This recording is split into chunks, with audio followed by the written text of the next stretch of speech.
नमस्कार बच्चों, आप सभी का फिर से एक बार स्वागत है हमारे इस YouTube चैनल संतोष टीचिंग हब में। और पिछले सेशन में हम लोगों जो है क्लास 9th का जो सिविक्स का चैप्टर नंबर 2 है कॉन्स्टिट्यूशनल डिज़ाइन, उसको कर रहे थे। तो चलिए आज के सेशन में उसी को आगे बढ़ाते हुए NCERT का लाइन बाय लाइन करते हैं। तो आज का टॉपिक स्टार्ट होता है आपका द पाथ टू कॉन्स्टिट्यूशन। संविधान बनाने की प्रक्रिया या रास्ता जो है कैसे स्टार्ट होती है ना। Despite all these difficulties there was one big advantage for the makers of the Indian constitution. Unlike South Africa, they did not have to create a consensus about what democratic India should look. देखिए, बोला जा रहा है कि south Africa में क्या हुआ था कि साउथ अफ्रीका की आज़ादी के बाद वहाँ के डिफरेंट जो रेशियल ग्रुप्स थे, जैसे वाइट्स पीपल थे, जैसे कलर्ड पीपल थे, जो कुछ इंडियंस थे, है ना, कुछ मिक्स्ड पीपल थे, है ना। तो वो लोग आज़ादी के बाद क्या हुए, एक साथ बैठे और उन्होंने लंबी डिस्कशन करने के बाद जो है एक कॉन्स्टिट्यूशन को फ्रेम किया। मतलब आज़ादी के बाद उन लोगों ने जो है संविधान लिखने की प्रक्रिया या संविधान बनाने की प्रक्रिया उन्होंने स्टार्ट किया। लेकिन भारत में ऐसा नहीं था। भारत में क्या था कि इंडियन लीडर्स क्या थे, इंडियन लीडर्स ने क्या किया कि फ्रीडम स्ट्रगल भी चल रहा था, देश आज़ाद करने के लिए जो है आंदोलन भी कर रहे थे लोग। और उसी दौरान जो है भारत का संविधान कैसा होगा, जो है ना, भारत का कॉन्स्टिट्यूशन किस तरीके से फ्रेम किया जाएगा, भारत का कॉन्स्टिट्यूशन किस तरीके से होगा, इस पे भी काम कर रहे थे, है ना। ऐसा नहीं कि आज़ादी के बाद हम लोग जो है कॉन्स्टिट्यूशन पे काम करना स्टार्ट किए थे।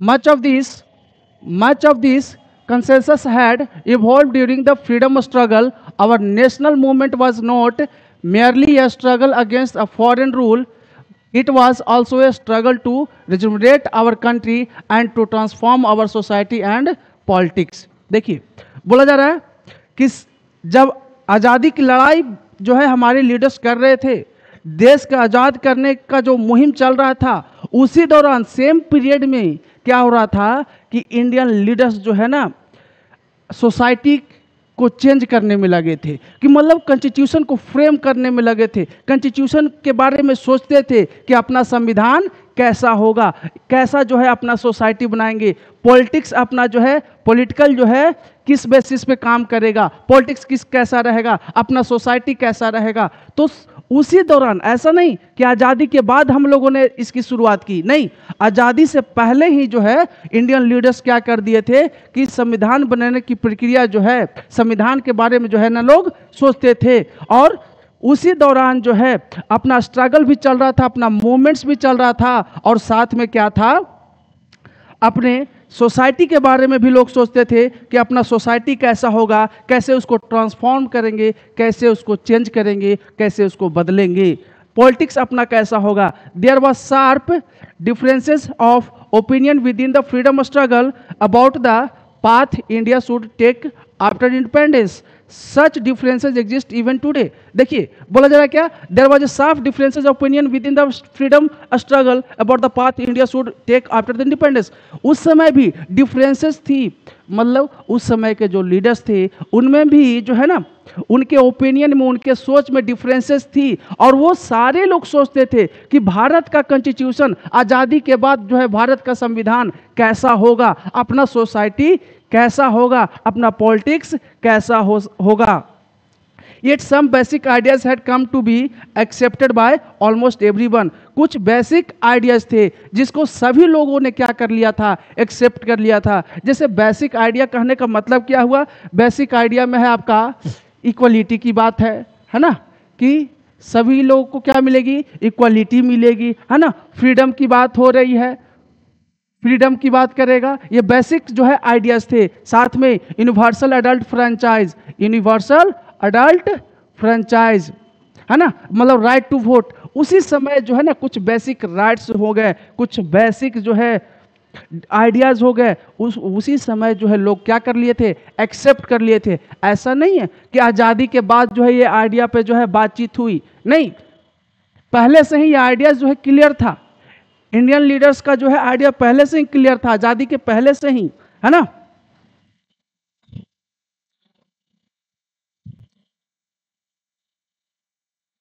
अब देखिए,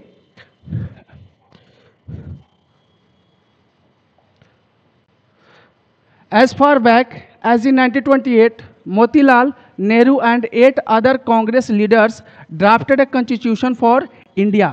देखिए, बोला जाए कि 1928 में, कब, 1928 में हमारा देश, अपना देश कैसा जो है, कब जो है इंडिपेंडेंट हुआ, कब फ्री हुआ, 1947 में, है ना। लेकिन आज़ादी के पहले ही किस, कौन सा ईयर दे रहा, 1928, बोला कि 1928 में ही मोतीलाल नेहरू और 8 दूसरे जो है कांग्रेस लीडर्स ने एक ड्राफ्ट किया था। किस चीज़ का ड्राफ्ट किया, कॉन्स्टिट्यूशन को ड्राफ्ट किया, मतलब कॉन्स्टिट्यूशन बनाया, कॉन्स्टिट्यूशन तैयार किया, है ना, इंडिया के लिए। और बोला जा रहा है कि 1931 the resolution at the Karachi session of the Indian National Congress dwelt on how independent India's constitution should look like. Both these documents were committed to the inclusion of universal adult franchise, right to freedom and equality, जो मैंने पहले ही बताया।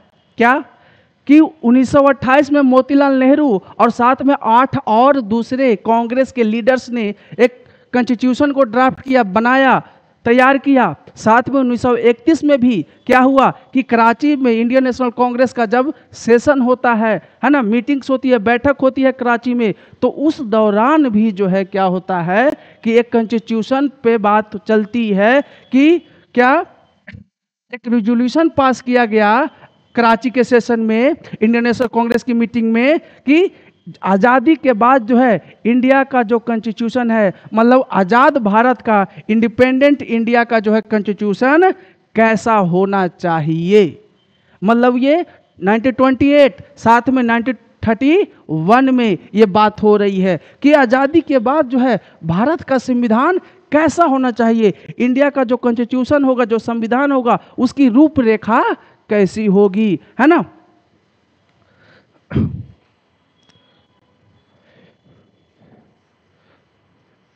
तो इसमें क्या था, इन दोनों में क्या था, both these documents were committed to the inclusion of universal adult franchise, दोनों बार, है ना। एक 1931 में हुआ, 1931 में, साथ में एक हुआ था 1928 में। बोला जाए कि 1928 में जो संविधान का जो तैयार किया गया था, जो ड्राफ्ट किया गया था, और 1931 में जो मीटिंग हुई थी कराची में 1931 में, उन दोनों में क्या था, उन दोनों मीटिंग्स में क्या था, कांग्रेस के सेशन में क्या हुआ कि दोनों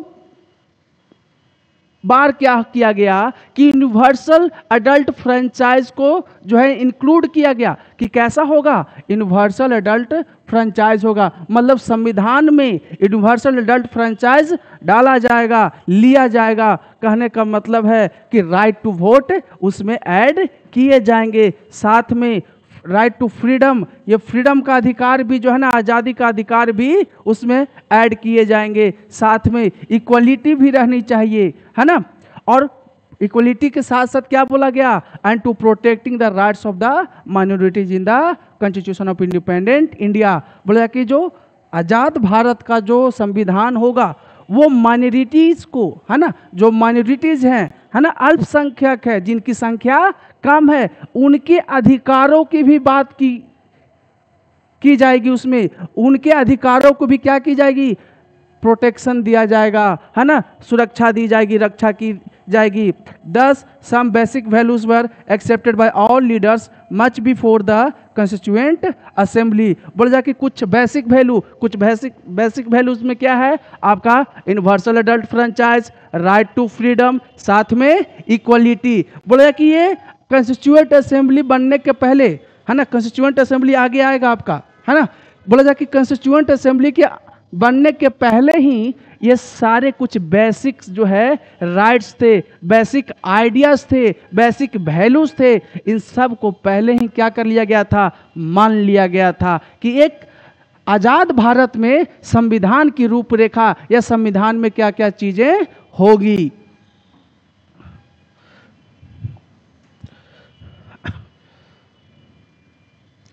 अब देखिए the familiarity with the political institutions of colonial rule also helped develop an agreement over the institutional design। साथ में यह भी बोला गया कि जो विदेशी कंपनियां ने जिस तरीके से, है ना, विदेशी कंपनी जैसे ब्रिटिश भी थी, है ना, फ्रेंच भी था, पुर्तगीज भी थे, तो जिस तरीके से विदेशी कंपनियों ने या विदेशियों ने, यूरोपियंस ने काम करने का तरीका अपनाया था, उसी तरीके से जो है कॉलोनियल रूल से, उनके कानूनों से जो है हम लोग को बहुत बड़ा सीख मिला था। हम लोगों ने उससे कुछ सीखा था और उसी जो है ना रूल्स को हम लोगों ने भी अपनाया। ये मदद किया क्या, मतलब कि कॉलोनियल रूल कुछ था, कुछ नियम कानून थे, किस तरीके से जो है काम करेगा। जैसे असेंबली की बात हो रही है ना, आगे आएगा लेजिस्लेचर का, है ना, लेजिस्लेचर का मतलब आज के डेट में हर स्टेट्स में लेजिस्लेचर होता है, विधानसभा होता है जिससे सीएम चुने जाते हैं, है ना। तो हर स्टेट में लेजिस्लेचर है, विधानसभा, जैसे बिहार विधानसभा है, झारखंड जो है विधानसभा है, यूपी विधानसभा है।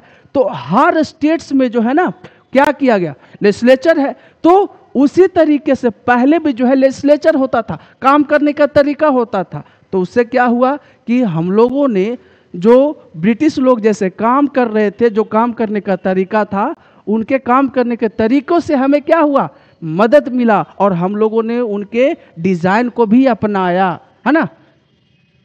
The British rule had gave voting rights. देखिए ब्रिटिश रूल से हम लोगों ने क्या मिला, हम लोगों ने क्या लिया, वोटिंग राइट्स, है ना, ओनली टू अ फ्यू। देखिए जब ब्रिटिश रूल था तो उस समय बोला जा रहा है कि वोटिंग राइट्स जो थे वो सभी के पास नहीं थे, मतलब वोट देने का अधिकार नहीं था सभी के पास। लेकिन हम लोगों ने उससे क्या लिया, आइडिया लिया, है ना, कि वोटिंग राइट्स होना चाहिए। तो ऐसा नहीं, आज़ादी के बाद जो है जब संविधान लागू हुआ तो हम लोगों ने ऐसा नहीं बोला कि हम लोग जो है कुछ लोगों को अधिकार देंगे और कुछ लोगों को अधिकार नहीं देंगे, ऐसा नहीं बोला गया। क्या बोला कि वोटिंग राइट्स तो लेंगे, है ना, यूनिवर्सल एडल्ट फ्रेंचाइज की बात किया गया, लेकिन सबके लिए किया गया। जो अच्छी बातें हैं हम लोग जो है उनसे क्या किया, सीखें और सीखने के बाद उसको संविधान में लागू किए। On that basis, the British had introduced very weak legislature. Elections were held in 1937 to provincial legislatures and ministries all over the British India. Ministries. अब देखिए बोला जाए कि 1937 में ब्रिटिश काल में क्या हुआ कि 1937 में जो है ना इलेक्शन हुए। तो सर बोलिएगा सर पहले इलेक्शन होता था क्या, ब्रिटिश राज जब था तो इलेक्शंस होता था क्या, बिल्कुल होता था, है ना, उस समय भी इलेक्शंस होते थे। लेकिन अभी बताया ना कि जब ब्रिटिश थे तो सभी के पास ये जो है वोटिंग राइट्स नहीं था, कुछ ही लोगों के पास जो है वोटिंग राइट्स थे। तो 1937 में जो है प्रोविंशियल लेजिस्लेचर में, जैसे आज के डेट में मैंने बताया क्या, विधानसभा है ना, विधानसभा है, हर स्टेट्स में विधानसभा है।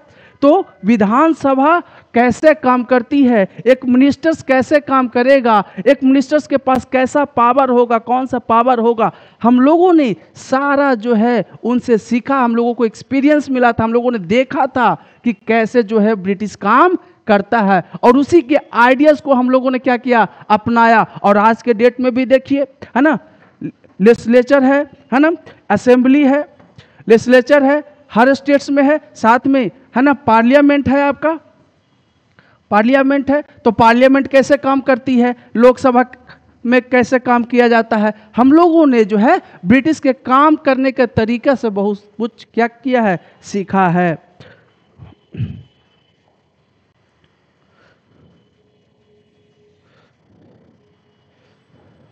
Elections were held in 1937 to provincial legislature and ministries all over the British India. There were not fully democratic government. देखिए डेमोक्रेटिक गवर्नमेंट। यहाँ पे क्या बोला गया कि उस समय जो है पूरी तरीके से डेमोक्रेटिक गवर्नमेंट नहीं थी। क्यों बोला गया ऐसा? ऐसा भी मैंने अभी जस्ट बताया क्या कि जब ब्रिटिश यहाँ पे रूल कर रहे थे, शासन कर रहे थे, तो वोटिंग राइट्स तो थे लेकिन सभी के पास नहीं थे। यूनिवर्सल एडल्ट फ्रेंचाइज जो है सभी के पास नहीं था, वोट देने का अधिकार सभी के पास नहीं था। इसलिए बोला गया कि यहाँ पे फुली जो है आपका गवर्नमेंट डेमोक्रेटिक गवर्नमेंट नहीं था, फुली गवर्नमेंट जो है आपका नहीं था, है ना। अब समझिएगा, but the experience gained by the Indians in the working of the legislative institution proved to be very useful for the country in the setting up its own institutionals।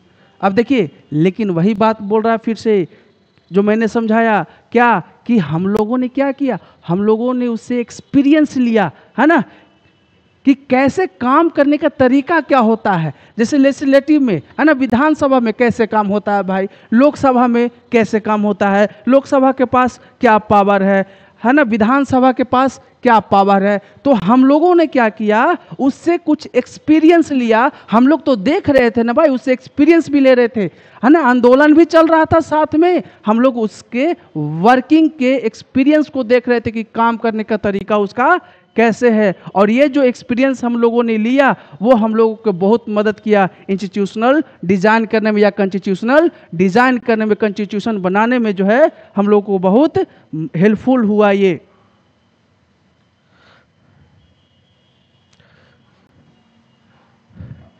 अब देखिए, that is why the Indian Constitution adopted many institutional details and procedures from colonial laws like the Government of India Act 1935। अब देखिए, British ने क्या किया था, एक act लाया था, एक कानून लाया था। उस एक्ट का नाम क्या था, गवर्नमेंट ऑफ इंडिया एक्ट 1935।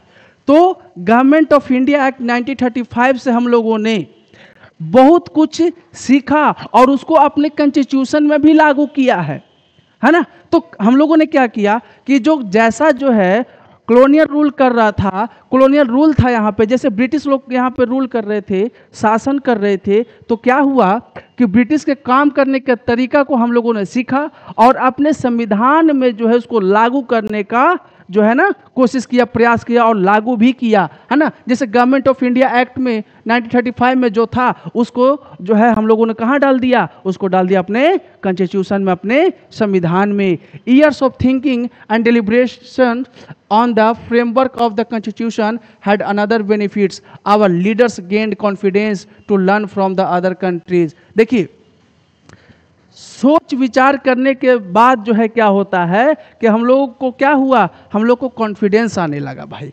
किस बात का कॉन्फिडेंस, कैसे कॉन्फिडेंस आने लगा, है ना। आप जैसे साउथ अफ्रीका का एग्जाम्पल लेते हैं और इंडिया का एग्जाम्पल लेते हैं, तो साउथ अफ्रीका में क्या हुआ कि वहाँ के लोग जो है आज़ादी के बाद जो है बैठते हैं और कॉन्स्टिट्यूशन बनाने की बात करते हैं। लेकिन यहाँ पे क्या है, हम लोग आंदोलन भी कर रहे थे और आंदोलन के साथ साथ क्या कर रहे थे, संविधान बनाने की भी प्रक्रिया चालू थी। संविधान के बारे में उसी समय से 1928 से हम लोग सोच रहे थे, है ना। तो इससे बहुत हम लोग को कॉन्फिडेंस मिला, हम लोग को जानकारी है कि हम लोग जो है अगर आज़ाद होते तो हमारा संविधान कैसा होगा, ये कॉन्फिडेंस दे रहा था। But on our own terms many of our leaders were inspired by the ideals of French Revolution। हमारे बहुत सारे लीडर्स जो थे फ्रेंच रिवॉल्यूशन के आइडियल से प्रभावित थे, है ना, जो फ्रेंच रिवॉल्यूशन में हुआ, फ्रांस में हुआ था।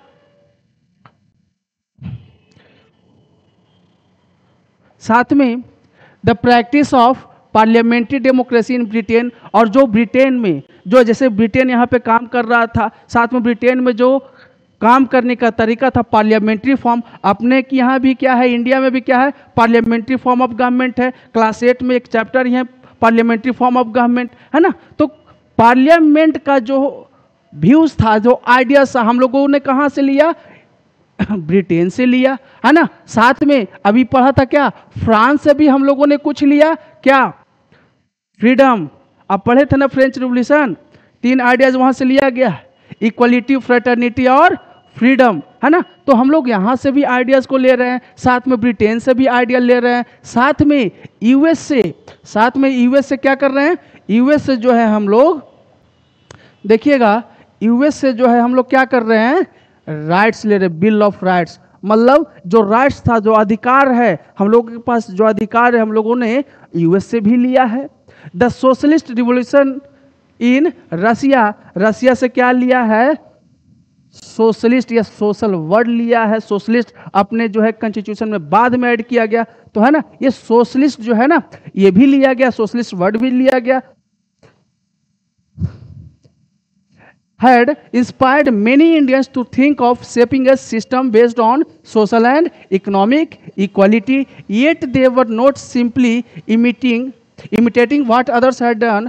At each step, they were questioning whether these things suited our country. All these factors contributed to the making of our constitution. अब देखिए, अब आप बोलिएगा कि सर हम लोग सारे जो है ना चीज़ों को जो है, जो संविधान में है जो आप बोल रहे हैं, ये तो हम लोग दूसरे कंट्री से कॉपी कर लिए हैं। इमिटेट मतलब क्या होता है, कॉपी करना। ये कॉपी करना नहीं हुआ, उस शब्द को लिया गया, आगे मिलेगा आपको। जब कॉन्स्टिट्यूएंट असेंबली बनाई गई थी, जब संविधान सभा बनाया गया था, तो उस समय क्या किया गया, हर बातों पे, हर क्लॉज पे, लाइन बाय लाइन जो है उस पे क्या हुआ था, डिस्कशन हुआ था, डिबेट हुआ था, क्लॉज बाय क्लॉज, है ना। तो ऐसे जो है ना अपने संविधान का निर्माण करने की प्रक्रिया चालू हुई थी, स्टेप बाय स्टेप। अब है द कॉन्स्टिट्यूएंट असेंबली, है ना, संविधान सभा, constituent assembly, who then were the makers of the Indian constitution. बोला जा रहा है कि संविधान बनाने वाले कौन थे, कौन मेकर्स कौन है ना, संविधान का निर्माता या निर्माण करने वाले कौन हैं, है ना। You will find very brief sketches of some of the leaders who played an important role in making the constitution। बोला कि आप जो है इस पेज में कुछ स्केचेस दिए हुए हैं, कुछ स्केचेज है जिसमें आप देखोगे कि संविधान को बनाने में जो है ना उनका बहुत बड़ा योगदान रहा है। कुछ लोग यहाँ पे दिए हुए हैं, कुछ स्केचेज आपके दिए हुए हैं, जैसे यहाँ पे देखिएगा अबुल कलाम आज़ाद, वल्लभ भाई पटेल, है ना, साथ में कृष्णाचारी, साथ में आपका राजेंद्र प्रसाद, इधर है जयपाल सिंह, साथ में एस.सी. मुखर्जी, है ना। तो कुछ लोगों ने जो है ना कुछ यहाँ पे स्केचेस दिए हुए हैं, आप देखोगे उसमें, है ना, स्केचेस दिए हुए हैं जिनका रोल जो है क्या था, संविधान बनाने की प्रक्रिया में इनका रोल जो है बहुत ज़्यादा था, है ना। अब चलिए कॉन्स्टिट्यूएंट असेंबली पर आते हैं।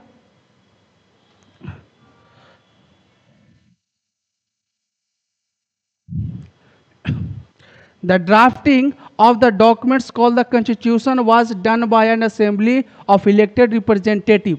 देखिए बोला कि संविधान बनाने का जो संविधान जो वो जो कॉन्स्टिट्यूएंट वो जो डॉक्यूमेंट है उसकी बनाने की जो प्रक्रिया की गई थी या जो संविधान बनाया गया वो किसके द्वारा बनाया गया भाई, तो बोला जा रहा है कि वो इलेक्टेड रिप्रेजेंटेटिव के द्वारा, चुने गए लोगों के द्वारा, भारत के अलग अलग कोने से क्या हुए थे, चुने गए थे, है ना। जैसे आज जो है वोटिंग होती है ना, तो आज हम लोग अपने रिप्रेजेंटेटिव को चुनते हैं, है ना।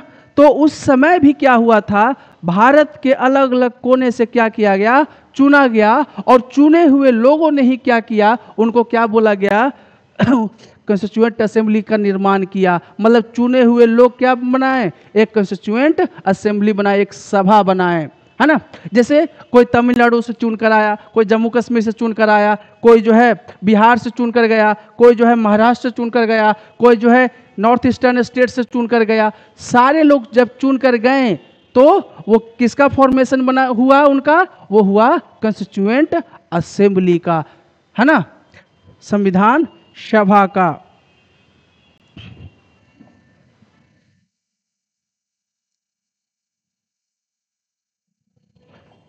Called the Constituent Assembly. Elections to the Constituent Assembly were held in July 1946। देखिए बोला जा रहा है इलेक्शंस जो हुआ था कॉन्स्टिट्यूएंट असेंबली के लिए वो कब हुआ था, वो डेट याद रखिएगा। Elections to the constituent assembly were held in July 1946। बोला जाए कि वो इलेक्शंस कब हुआ था, जुलाई 1946 में हुआ था। मतलब कंस्टिट्यूएंट असेंबली के लिए जो है ना, वो जो चुनाव हुआ था कि कंस्टिट्यूएंट असेंबली में कौन मेंबर होगा, कौन जो है वहाँ जाकर जो है संविधान को बनाएगा, तो इसके लिए इलेक्शंस हुआ था आपका जुलाई 1946 में। Its first meeting was held in December 1946, है ना। इसका पहला मीटिंग कब हुआ था, दिसंबर 1946 में हुआ था, है ना। अब ये देखिए इसमें डेट नहीं दिया हुआ है, मैं आपको डेट यहाँ पे लिख देता हूँ। फर्स्ट मीटिंग जो हुई थी, है ना, कंस्टिट्यूएंट असेंबली की पहली मीटिंग जो है, कंस्टिट्यूएंट असेंबली का जो पहला मीटिंग हुआ था, है ना, ये जो फर्स्ट मीटिंग हुआ था वो हुआ था 9 दिसंबर। कब हुआ था, 9 दिसंबर 1946 को पहली मीटिंग। और इसके जो है ना टेम्पोररी इसमें प्रेसिडेंट बनाया गया था, टेम्पोररी, है ना, टेम्पररी प्रेसिडेंट बनाया गया था। उसमें टेम्पररी प्रेसिडेंट के रूप में कौन थे, सच्चिदानंद सिन्हा थे। कौन थे, सच्चिदानंद सिन्हा थे। टेम्पररी जो है प्रेसिडेंट, ये आपके बुक में नहीं दिया हुआ है ना। पहली मीटिंग कब हुई, 9 दिसंबर 1946 को, जिसके जो है टेम्पररी प्रेसिडेंट के रूप में चुना गया था किनको, सच्चिदानंद सिन्हा को, है ना। और आगे इसमें शायद नहीं दिया हुआ है। सेकेंड जो है मीटिंग हुई, है ना, दूसरी मीटिंग कब हुई जो है आपका कंस्टिट्यूएंट असेंबली का, वो हुआ था 2 दिन बाद, दूसरे दिन हुआ था, वो हुआ था 11 दिसंबर 1946 को। कब, 11 दिसंबर 1946 को। इसके प्रेसिडेंट जो है कब, कौन चुन लिए गए थे, वो टेम्पररी थे। और परमानेंट जो है आपका 11 दिसंबर 1946 को परमानेंट जो है प्रेसिडेंट के रूप में चुने गए कौन, राजेंद्र प्रसाद चुने गए थे। कौन चुने गए थे, राजेंद्र प्रसाद, है ना, राजेंद्र प्रसाद चुने गए थे। अब चलिए अपने बुक पर आइए। Soon after the country was divided into India and Pakistan। अब देखिए भारत 2 टुकड़ों में बंटने से पहले जो है कंस्टिट्यूएंट असेंबली का जो है ना निर्माण किया गया था, कंस्टिट्यूएंट असेंबली बना था डिवाइड होने से पहले, है ना, भारत और पाकिस्तान बनने से पहले। लेकिन अब क्या हुआ कि बहुत जल्द जो है 1946 को, जैसे 9 दिसंबर और 11 दिसंबर को जो है वहाँ पे मीटिंग हुई, तो 11 दिसंबर में जो है परमानेंट जो है प्रेसिडेंट जो है किसका चुन लिया गया, तो राजेंद्र प्रसाद को चुन लिया गया। अब है कि जल्द ही जो क्या हुआ 1947 में क्या हुआ कि भारत को 2 टुकड़ों में बांट दिया गया। एक हो गया भारत इंडिया और दूसरा हो गया Pakistan. The constituent assembly was also divided into the constituent assembly of India and that of Pakistan. अब जब भारत को 2 टुकड़ों में बांट दिया गया तो समझिएगा मैप से,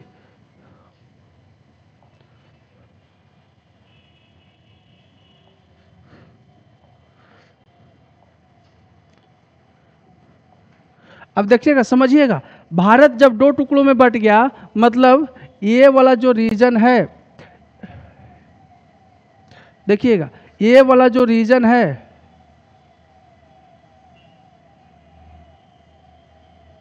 ना, ये जो रीजन है ये पाकिस्तान हो गया।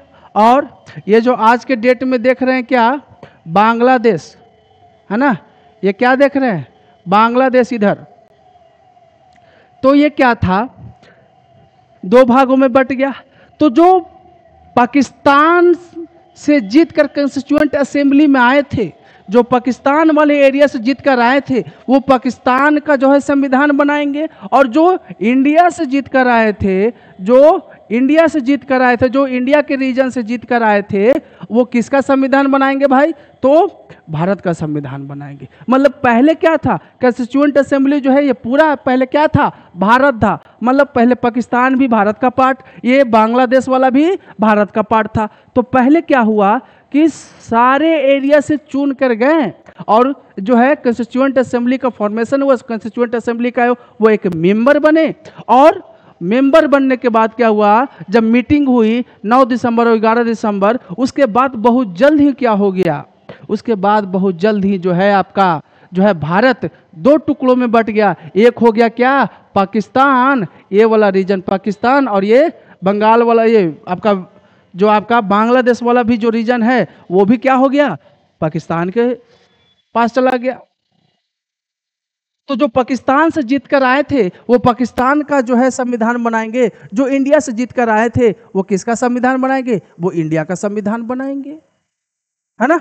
तो कंस्टिट्यूएंट असेंबली को भी क्या कर दिया गया, डिवाइड कर दिया गया दो पार्ट में, है ना। जो इंडिया से थे, जो इंडिया वाले रीजन से थे वो इंडिया का जो है कॉन्स्टिट्यूशन बनाएंगे, साथ में जो पाकिस्तान वाले रीजन से आए थे वो पाकिस्तान का क्या करेंगे, संविधान बनाएंगे।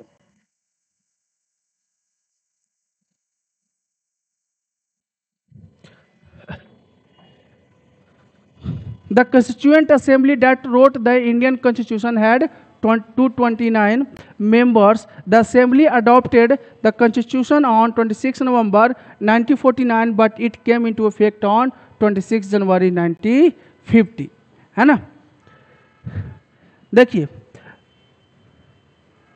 कंस्टिट्यूएंट असेंबली में जो इंडियन कॉन्स्टिट्यूशन को फ्रेम करे, तो भारत के संविधान का निर्माण कर रहे थे, उसमें से उनमें कितने जो है उस इंडियन जो है कॉन्स्टिट्यूएंट असेंबली में कितने मेंबर थे, आपसे क्वेश्चन पूछा जा सकता है।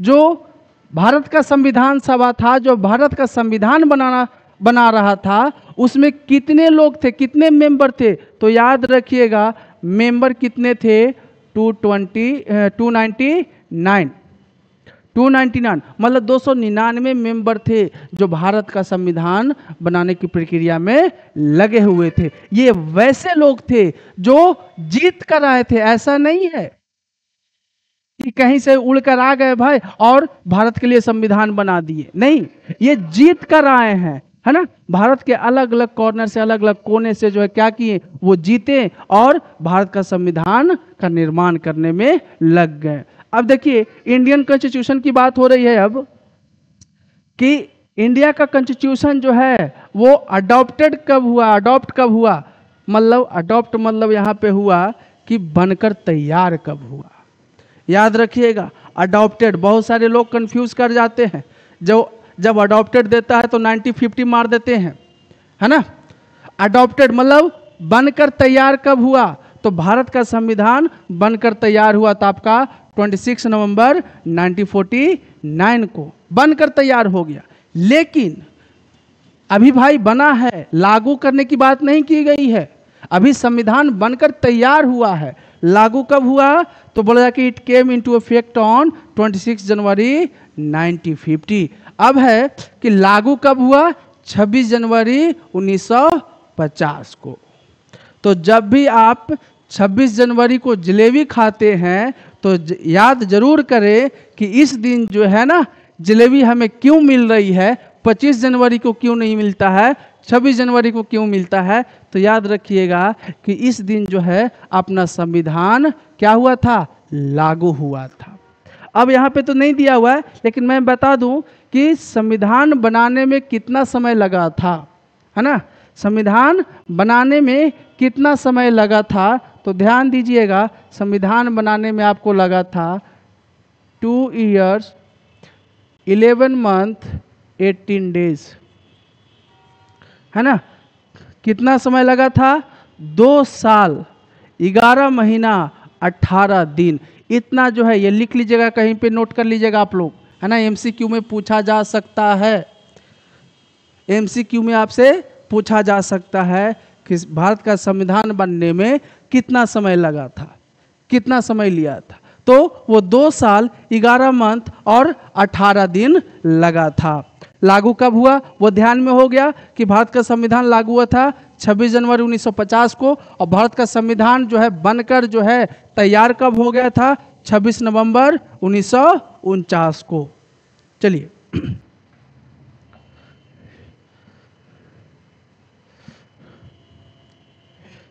अब है why should we accept the constitution made by this assembly more than 7 decades अगो। बोला जा रहा है कि ये संविधान के का बना हुआ, ये जो संविधान जो बना हुआ है उसका जो है 7 डिकेड्स हो चुका है ना, 70 साल जो है हो चुका है। लेकिन आज के डेट में भी हम इस कॉन्स्टिट्यूशन को क्यों माने भाई, इस संविधान को क्यों माने, है ना। क्वेश्चन प्रश्न तो उठेगा कि संविधान कब लिखा गया, 1949 में 26 नवंबर 1949 को, लागू कब हुआ 26 जनवरी 1950 को। तो हम उस संविधान को, उसी संविधान को आज के डेट में भी क्यों मान रहे हैं भाई, ये आप क्वेश्चन है।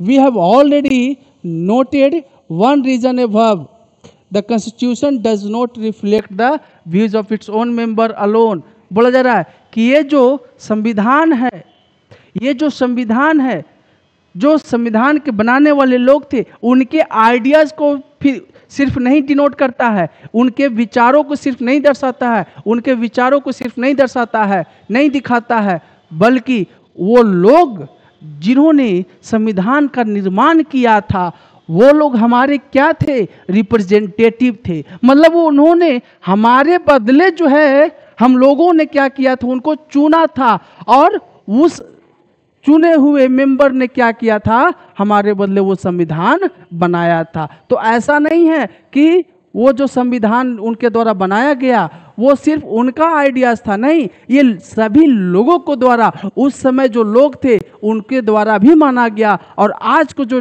डेट में जो लोग हैं, जैसे हम लोग हैं, आज के डेट में भी उस संविधान को क्या कर रहे हैं, मान रहे हैं। क्यों? क्योंकि ये सभी वर्गों के लिए, हर क्लास के लिए, हर कम्युनिटी के लिए, हर समुदाय की बात करता है।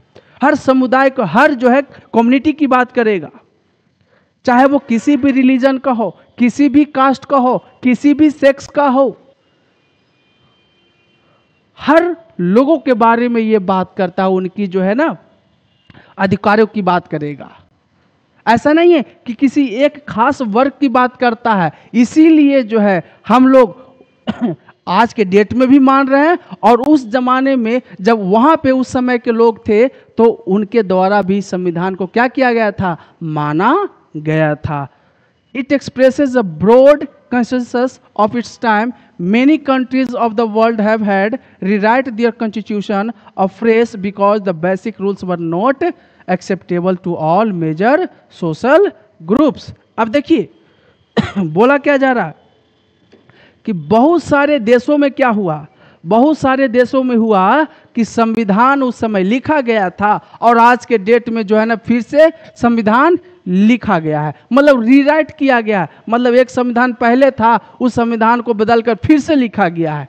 क्यों ऐसा हुआ?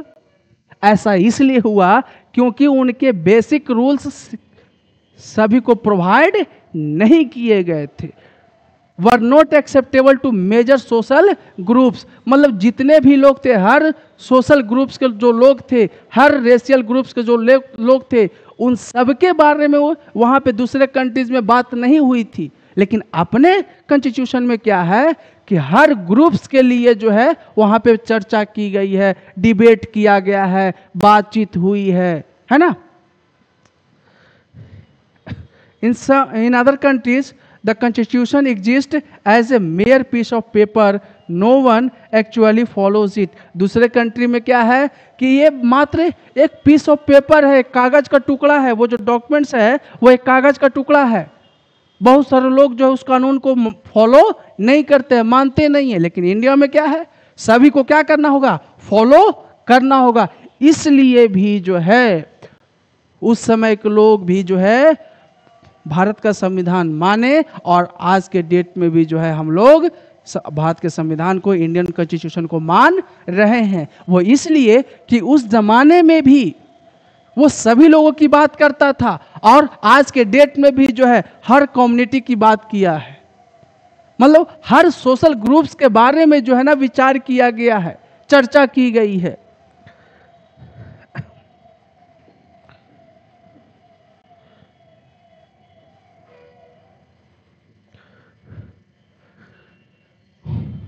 The experience of our constitution is different Over the last half of a century, several groups have questioned some provisions of the Constitution, but no large social groups or political party has ever questioned the legitimacy of the Constitution itself. This is an unusual achievement for any Constitution. देखिए बोला जा रहा है कि हमारा experience ऐसा रहा है कि दूसरे देशों से अलग रहा है एक्सपीरियंस भाई। कैसे? तो बोला गया कि दूसरे कंट्री में क्या हुआ, संविधान लिखा गया था, बाद में फिर से संविधान, उस संविधान को हटा दिया गया, फिर से लिखा गया, लेकिन भारत में ऐसा नहीं है। Several groups have question some provisions of the constitution. देखिए बहुत सारे ग्रुपों ने, बहुत सारे लोगों ने, बहुत सारे कम्युनिटियों में, अलग अलग डिफरेंट जो कम्युनिटी है, समुदाय है, वो कॉन्स्टिट्यूशन के प्रोविजंस को क्या किया है, उसके ऊपर जो है आवाज उठाई है, उसके ऊपर जो है ना क्वेश्चंस किया, प्रश्न किया है। तो हम लोग क्या करते हैं कि संविधान को नहीं पलट देते हैं, संविधान को ही नहीं हटा देते हैं, कंप्लीटली जो है संविधान कॉन्स्टिट्यूशन को नहीं छोड़ देते, हटा देते हैं, कह ये भाई का संविधान अब नहीं चलेगा, ऐसा नहीं करते। हम लोग उसमें क्या करते हैं, अमेंडमेंट लाते हैं, चेंजेस लाते हैं, बदलाव लाते हैं। जैसे में देखिएगा जब संविधान बन रहा था, है ना, तो उस पर जब चर्चा चल रही थी तो बहुत सारे टॉपिक्स ऐसे थे जो सभी लोगों के द्वारा क्या कर लिया गया था, मान लिया गया। जैसे में जम्मू कश्मीर का जो है एग्जाम्पल ले लीजिए। जम्मू कश्मीर का एग्जाम्पल ऐसा है कि जम्मू कश्मीर का एग्जाम्पल के तौर पे देखिए तो जम्मू कश्मीर में जो आर्टिकल 370 था, है ना, आर्टिकल 370 अनुच्छेद 370, वहाँ पे उस समय का नीड था। उस समय के लीडर्स को ऐसा लगा कि जम्मू कश्मीर को स्पेशल स्टेटस मिलना चाहिए, है ना, आर्टिकल 370 लगना चाहिए वहाँ पे। तो उस समय जो आर्टिकल 370 वहाँ पे लागू किया गया। आज के डेट में क्या हुआ, आज के लीडर्स को लगा कि नहीं, जम्मू कश्मीर का जो है एक अलग से जो है आर्टिकल 370 जो है वो दिया गया है, प्रोवाइड किया गया है, उसका नीड आज के डेट में नहीं है। तो लोग क्या किए, हमारे लीडर्स ने क्या किया, हमारे लीडर्स ने आर्टिकल 370 को क्या कर दिया, हटा दिया, है ना। ऐसा नहीं किया कि पूरे संविधान को ही चेंज कर दिया, नहीं, कॉन्स्टिट्यूशन को पूरी तरीके से चेंज नहीं किया गया, दोबारा लिखा नहीं गया है, लेकिन कुछ उसमें क्या किए गए, चेंजेस लाए गए। लेकिन ऐसे दूसरे कंट्री में नहीं था, वहां पे क्या किया गया कि पूरे तरीके से संविधान को ही चेंज कर दिया गया। लेकिन अपने कंट्री में अमेंडमेंट किया गया, उसमें कुछ सुधार किए गए, कुछ ऐड किए गए, कुछ पोर्शंस डिलीट किए जिसका नीड नहीं था, जैसे जो है article 370। The second reason for accepting the constitution is that the constituent assembly represented the people. वही बोला जा रहा है कि दूसरा रीजन यह है कि संविधान को आज के डेट में 70 साल बाद भी जो है हम लोग मान रहे हैं, उसका रीजन यह है कि ये जो है ना रिप्रेजेंटेटिव थे हमारे। कौन थे, रिप्रेजेंटेटिव थे, लोगों ने उनको क्या किया था, चुना था, है ना। आज भी हम लोग क्या करते हैं, अपने रिप्रेजेंटेटिव को ही चुनते हैं।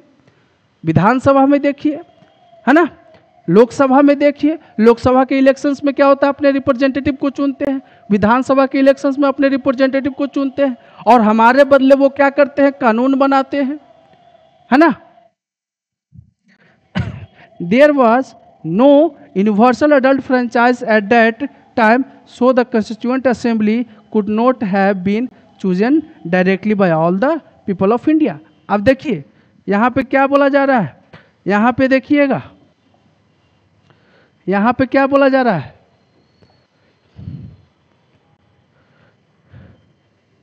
यहाँ पे देखिएगा, ये जो पॉइंट है यहाँ पे, यहाँ से there was no universal adult franchise at that time, so the constituent assembly could not have been chosen directly by all the people. पहले बोल दिया क्या कि ये जो है लोगों के द्वारा यहाँ पे रिप्रेजेंटेटिव को चुना गया। लेकिन पहले आपको पता होनी चाहिए, आपको पहले भी बताएं क्या कि उस समय जो है यूनिवर्सल एडल्ट फ्रेंचाइज तो था, लेकिन सब के लिए नहीं था। वोटिंग राइट्स तो थे, लेकिन सब के लिए जो है ना, राइट टू वोट्स तो था, लेकिन सब के लिए नहीं था, कुछ ही लोगों के लिए था। लेकिन भाई कुछ ही लोग के पास जो था ना, कम से कम चुनने का अधिकार था। जो वो लीडर्स चुने गए, वही उसी लीडर्स ने क्या किया, अपने संविधान को क्या किया, बनाया, कंस्टिट्यूएंट असेंबली का जो है ना मेंबर बने, है ना। It was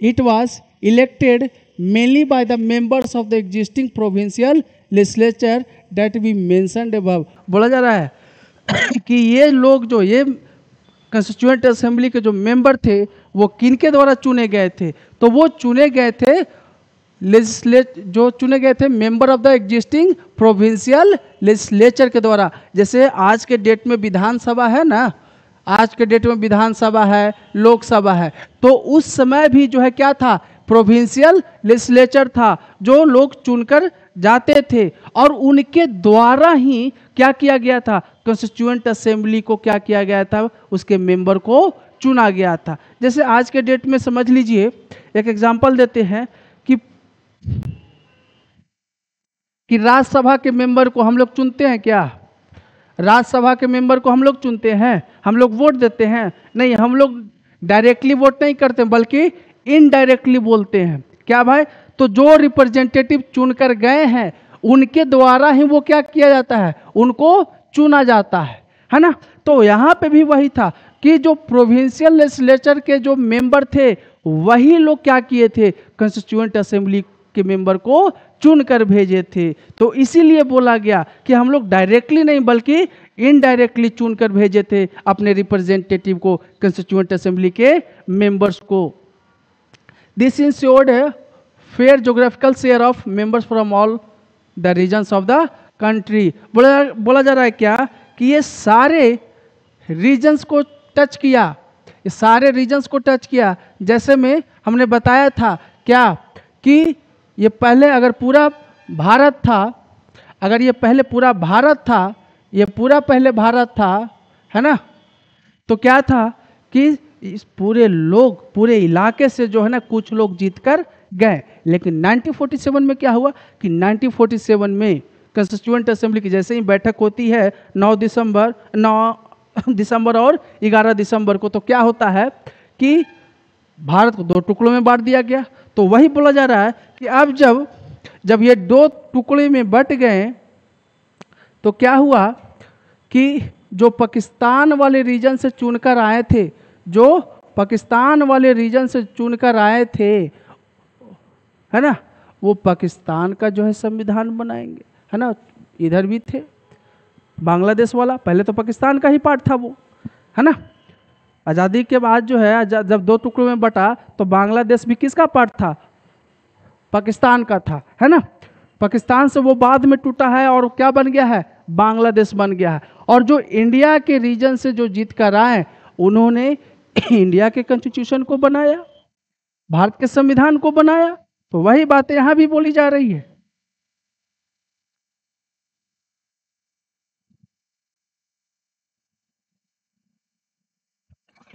The assembly was dominated by the Indian National Congress, the party that led India's freedom struggle। देखिए उस असेंबली में बोला जा रहा है कि ज़्यादातर मेंबर जो है किसके थे, तो बोला जाए वो इंडियन नेशनल कांग्रेस के मेंबर थे। ज़्यादातर कंस्टिट्यूएंट असेंबली में जो मेंबर चुन कर गए वो किसके मेंबर थे, इंडियन नेशनल कांग्रेस के मेंबर थे।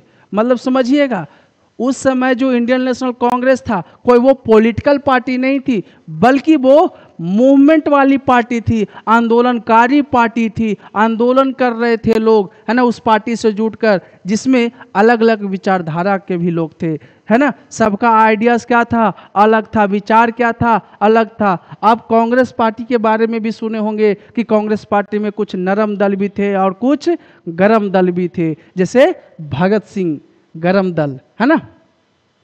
But the Congress itself included a variety of political groups and opinions। वही बोला जाए, लेकिन उस कांग्रेस के अंतर्गत, कांग्रेस के अंदर भी बोला जाए कि वो सिर्फ एक ही जो है ना कांग्रेस ही थी, इंडियन नेशनल कांग्रेस। तो उसके अंदर भी जो मेंबर्स थे उनका विचार क्या था, अलग अलग था। सारे का विचार जो है एक जैसा नहीं था, है ना, आइडियाज अलग थे, उनका ओपिनियन क्या था, अलग था। The assembly had many members who did not agree with the Congress. बोला कि उस असेंबली में बहुत सारे ऐसे भी मेंबर थे जो हर बात पे, हर पॉइंट पे जो है कांग्रेस की जो है ना वो सहमत नहीं थे।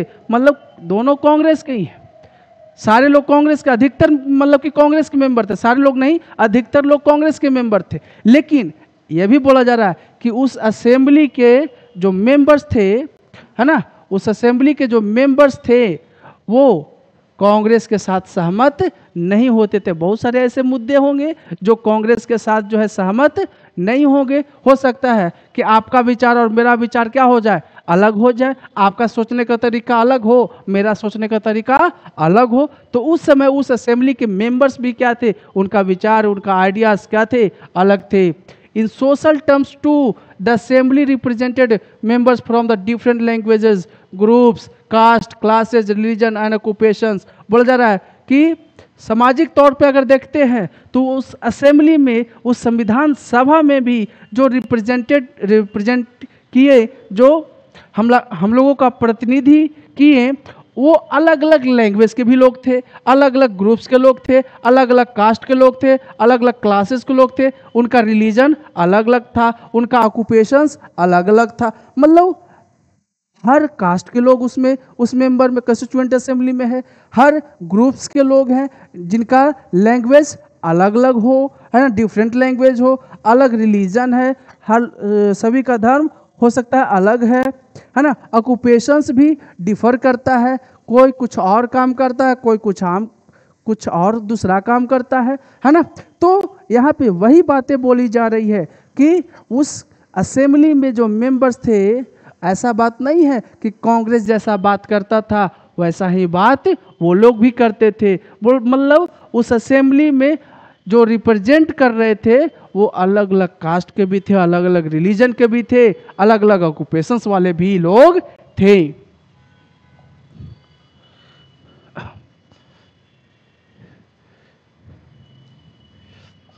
Even if the Constituent Assembly was elected by universal adult franchise, its composition would not have been very difficult. Finally, the manner in which the Constituent Assembly worked gives sensitivity to the Constitution. लेकिन सभी लोगों का जो तरीका अलग था, सोचने का, विचार करने का तरीका अलग था, लेकिन जो काम निकल कर आया, सबका सोचने का जो तरीका अलग अलग था, उन सभी बातों पे जो जो कंस्टिट्यूएंट असेंबली के मेंबर थे, सबकी बात जो है ना क्या किया गया, हर क्लॉज पे, आगे मिलेगा, हर क्लॉज पे क्या किया गया, चर्चा की गई, है ना, हर बातों पे, हर लाइन पे जो है चर्चा की गई, तब जो है बनकर अपना कॉन्स्टिट्यूशन इतना अच्छा जो है तैयार हुआ है।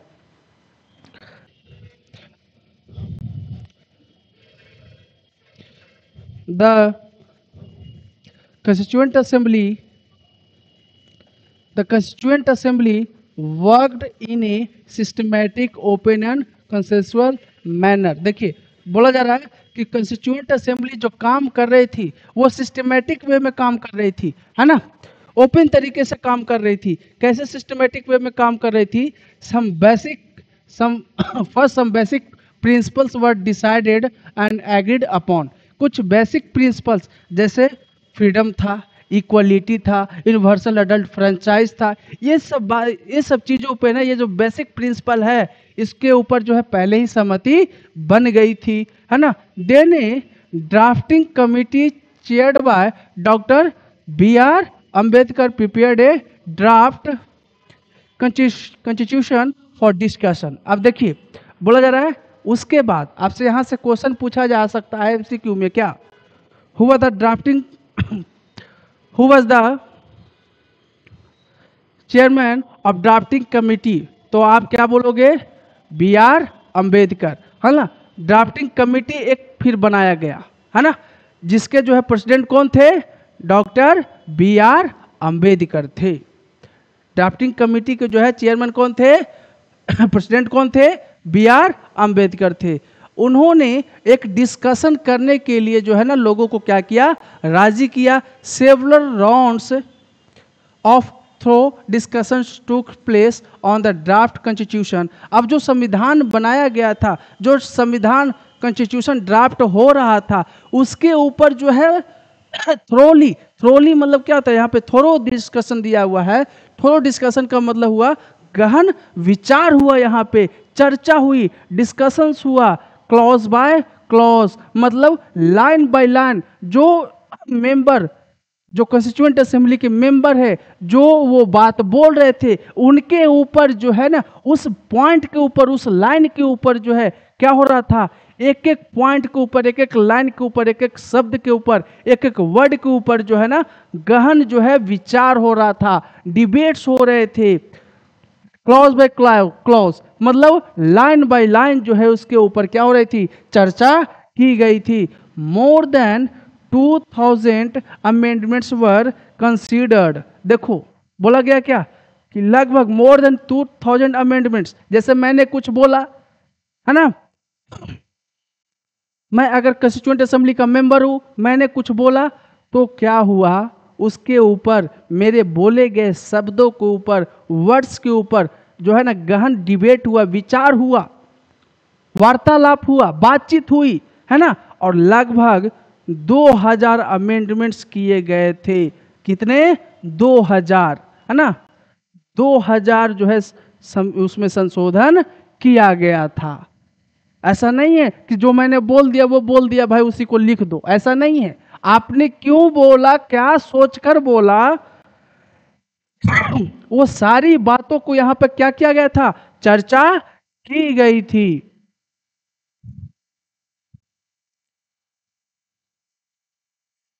The members deliberated for 114 days spread over 3 years। देखिए बोला जाए कि संविधान सभा, जो कॉन्स्टिट्यूएंट असेंबली थी, जो संविधान सभा था, उसके मेंबर की बात किया जा रहा है कि लगभग 3 सालों में 114 दिन जो है उन्होंने डिबेट किया था। 3 इयर्स में 114 बार जो है 114 डेज जो है क्या होते हैं, वो बैठते हैं और उसके ऊपर, उस टॉपिक के ऊपर, उस वर्ड्स के ऊपर उस क्लॉज के ऊपर जो है वो विचार करते हैं। Every document presented and every words spoken in the constituent assembly has been recorded and preserved. देखिए बोला जा रहा है कि हर डॉक्यूमेंट, जितने भी डॉक्यूमेंट्स थे जो प्रेजेंट किए गए, जो लाए गए वहां के मेंबर्स के द्वारा, उनके द्वारा जो शब्द बोला गया, एवरी वर्ड्स स्पोकन, जो शब्द बोला गया कॉन्स्टिट्यूएंट असेंबली के मेंबर के द्वारा, जो वर्ड्स बोले गए, उस सारे वर्ड्सों को क्या किया गया, रिकॉर्ड किया गया। क्या किया गया? रिकॉर्डेड है। आज के डेट में भी क्या है, वो प्रिजर्व्ड है, वो आप खोजोगे तो वो मिल जाएगा। मतलब क्या है, मतलब है कि कॉन्स्टिट्यूएंट असेंबली के मेंबर ने, कौन से मेंबर ने, किसने क्या बोला है, कौन सा शब्द यूज किया है ना, क्यों बनाया है, इन सब का आंसर जैसे आज के डेट में अगर खोजते हो कि क्यों ऐसा जो है किया गया था, उस मेंबर ने क्यों किया, तो इन सारे वर्ड्स को, उनके वर्ड्स को, उनके डॉक्यूमेंट्स को, उनके लाइन्सों को क्या किया गया है, रिकॉर्ड किया गया है। और आज के डेट में भी क्या है, प्रिजर्व्ड है। These are called constituent assembly debates. उसको किस नाम से रखा गया है, कॉन्स्टिट्यूएंट असेंबली डिबेट्स के नाम से। ये कॉन्स्टिट्यूएंट असेंबली डिबेट्स क्या है, मतलब कॉन्स्टिट्यूएंट असेंबली के जो मेंबर है, वो जो बात बोला है उन्होंने, उनके डॉक्यूमेंट्स को, उनके लाइनों को उनको क्या किया गया है, रिकॉर्ड रखा गया है। आज के डेट में भी, आज के डेट में भी क्या है, वो प्रिजर्व्ड है, सुरक्षित है। ताकि इसीलिए कि बाय द वे उस समय के जो लोग थे उसको तो मान गए, है ना, जो बोला है उनको लगा हुआ कि सही है तो मान गए। लेकिन आज के डेट में जो लोग हैं, जैसे हम लोग हैं, तो हम लोग को कैसे पता चलेगा कि उन्होंने ऐसा क्यों किया था। तो क्यों का पता लगाने के लिए वो रिकॉर्डेड है, वो लिखित है, वो प्रिजर्व्ड है, सुरक्षित है आज के डेटों में भी। When printed these debates are 12 bulky volumes, these Debates provide the rationale behind every provision of the constitution. These are used to interpret the meaning of the constitution. अब देखिए वही बातें बोली जा रही है कि वो जो कंस्टिट्यूएंट असेंबली के द्वारा जो डिबेट्स प्रिजर्व किए गए हैं वो आज के डेट में 12 बल्कि वॉल्यूम्स में है, 12 वॉल्यूम्स में है वो प्रिजर्व, बल्कि है, बहुत लंबा चौड़ा है। क्यों बल्कि क्यों बोला गया? क्योंकि पहले ही आपको बता दिया गया क्या कि line by line, words by words जो है उनके ऊपर जो है डिबेट हुआ, और जो डिबेट्स हुए उन सारे वर्ड्सों को, उन सारे क्लॉज को, उन सारे लाइंस को क्या किया गया है? प्रिजर्व्ड करके रखा गया है। और इस तरीके से जो है ना तर्क संगत जो है अपने रेशनल जो है कॉन्स्टिट्यूशन बनाया गया। अब है नेक्स्ट टॉपिक आपका guiding values of the Indian constitution. बच्चों ये जो सेशन है आपका वो नेक्स्ट वीडियो में ये चैप्टर आपका खत्म हो जाएगा, है ना। मे बी ये 30 मिनट्स का वीडियो और रहेगा, है ना। तो तब तक के लिए आपसे विदा लेता हूँ और उम्मीद करता हूँ कि आप इस चैनल को ज़्यादा से ज़्यादा बच्चों तक शेयर करोगे, पहुँचाओगे। अगर वीडियोस अच्छे लगेंगे, अगर आपको समझ में आ रहा है तो अपने दोस्तों को भी क्या करेंगे? शेयर करेंगे। तब तक के लिए धन्यवाद, शुभ रात्रि।